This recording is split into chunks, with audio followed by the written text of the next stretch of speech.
Hi, everyone who has tuned in. Welcome to episode 47. We're nearing our 50th episode. If you would go, I am still in Goa. Yeah, but good or bad, this is my last episode from this beautiful place, my birthplace. It's been fun bringing you some episodes from here, but I have to make my way back to Berlin.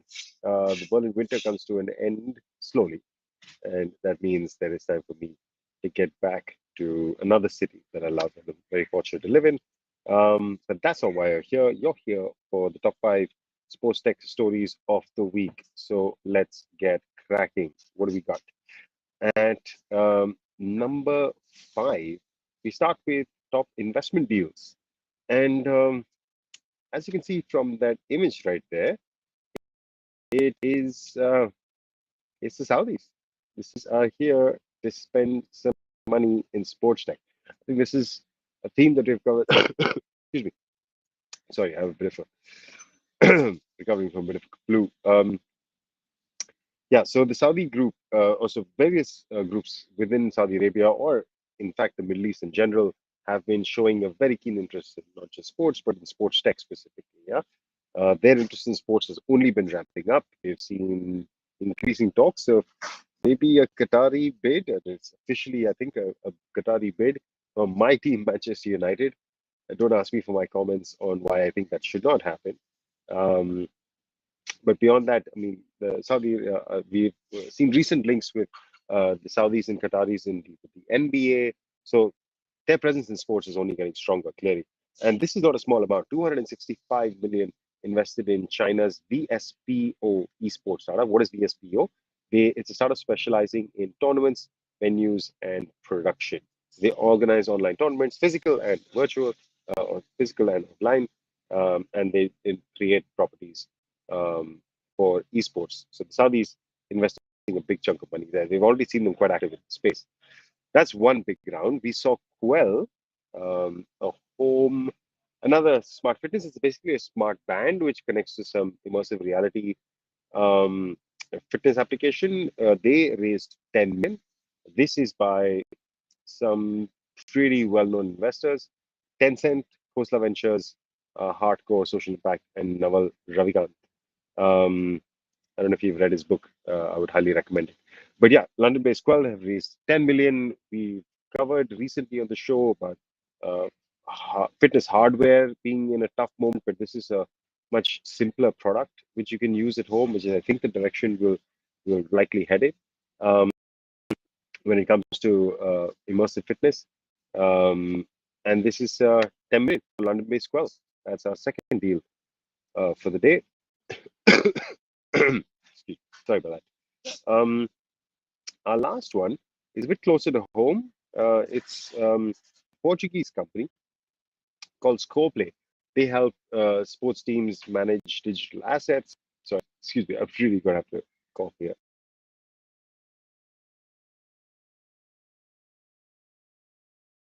Sorry, guys. Sorry if you had to hear that. But I'll come back to the story. Um, Investor update from ScorePlay. They have brought on 35 Ventures, you know who that is, Kevin Durant, and Apex Capital is also Portuguese based. So yeah, bringing things home. What is ScorePlay exactly? ScorePlay is a kind of a digital media library, I think. They do asset management for sports organizations. So they've already had some pretty good VCs on board, Mario Götze, another VC, amongst others. And now they've got Kevin Durant and Apex Capital. The fee is undisclosed, but I mean, there's some good people in the round, so expect some cool things from this company. Speaking of big rounds and some, actually, it's not a great segue because I don't think this is a particularly cool person. Dave Portnoy, somebody who makes a lot of news for all sorts of reasons. If you're not familiar with this guy, he's quite a character. But fair play to him, he's built up a serious company in Barstool Sports.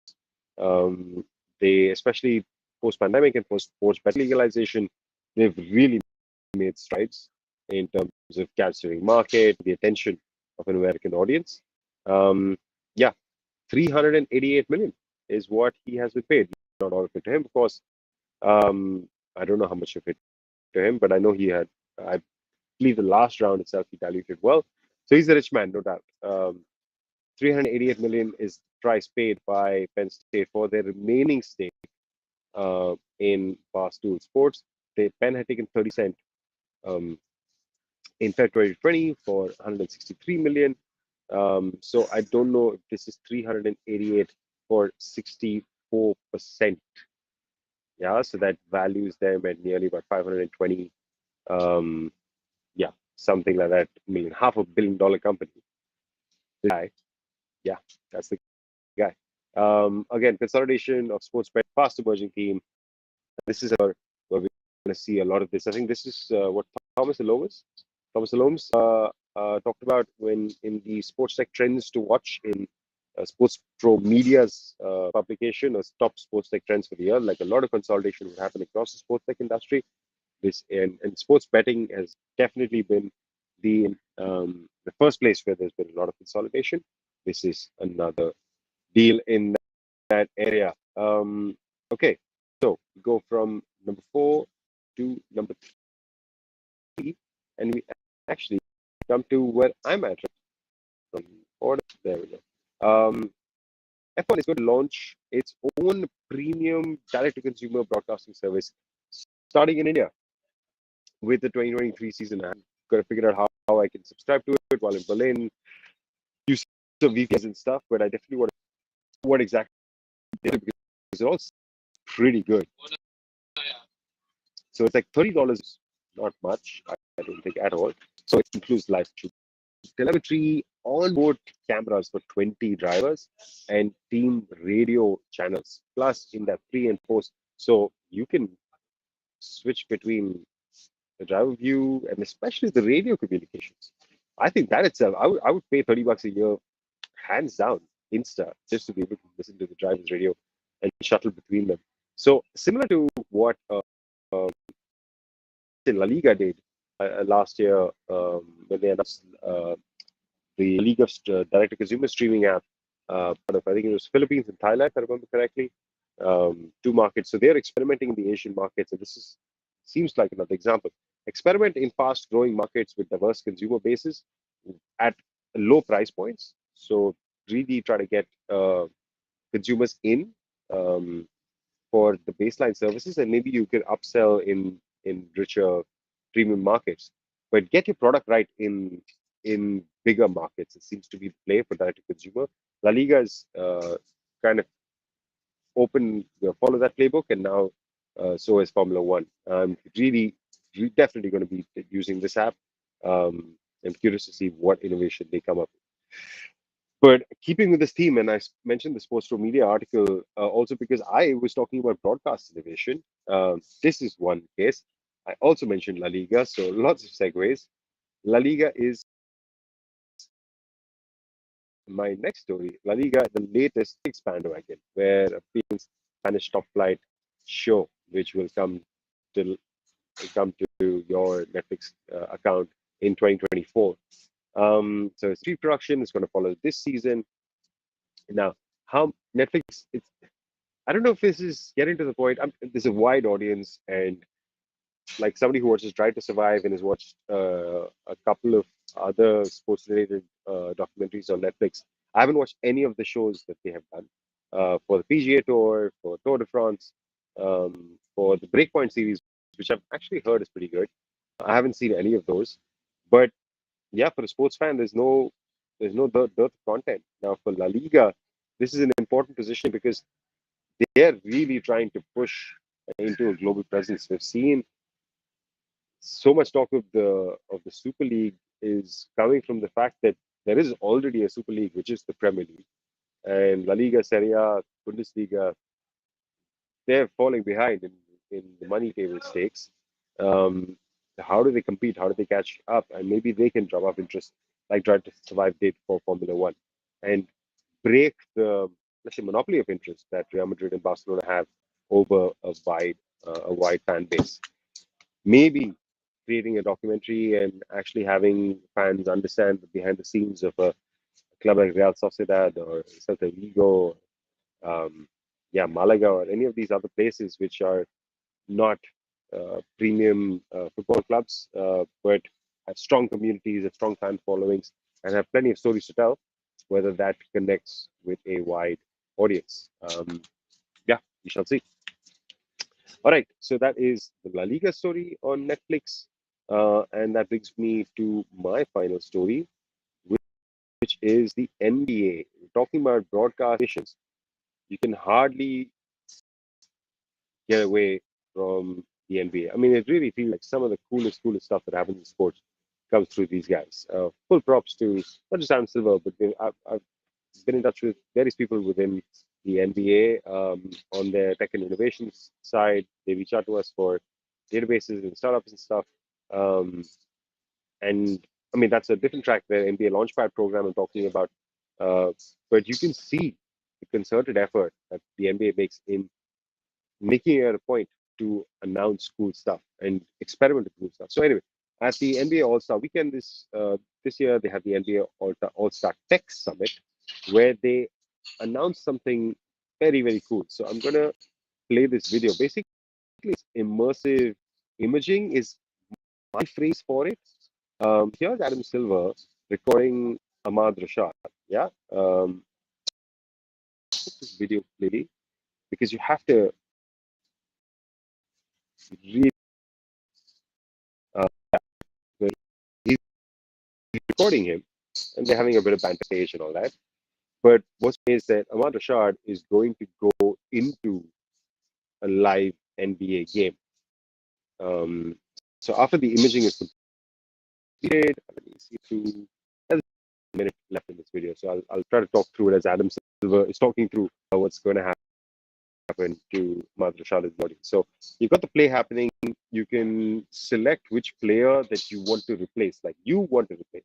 You've imaged somebody and you want that person to take the place. Who? You select them. Um, and basically that avatar, full body avatar, will go into the game. We've seen Beyond Sports do this with their fan experience, fan engagement app. Forget what it was called. It was for the Eredivisie.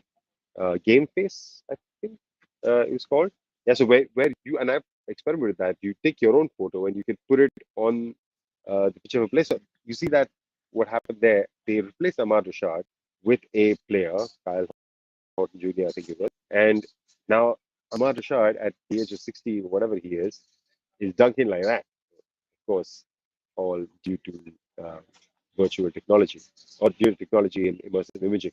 Um, Such an interesting and basically he's completely following the action, the act of the real life player, but the look um, is of the person that you scary maybe. I wonder what if as this continues to develop as you can replace people with completely doctored versions of created images. Yeah, lots of ethical challenges and conversations which we won't get into now. But for the purpose of sports and for the purpose of fan experience and fan engagement, I think it's a really cool solution. So they announced was a partnership with a company called Cosm, broadcast games in a shared reality. What does that mean? Um, Basically, Cosm they create huge domes, like domed screens. Yeah, there are 5,000 square foot display, 20-meter LED domes. It's stunning solution. So you go into this space and watch whatever you want to watch. So if you can look at what's happening here, these are people watching on this sort of humongous screen. And they're kind of calling this a different type of immersive reality, or specifically to use phrase that they have coined a shared reality. Is it all reality shared? Like, yeah, but anyway, this is you're in one space with this huge dome, and you're watching sports. I mean, it feels like some sort of contest to make a screen bigger, but it's cool. I'm sure it's interesting. I'm sure it's a cool way to experience sports. I look forward to checking out some of the venues where they do this. But the NBA has partnered with them to broadcast select games on NBA League Pass.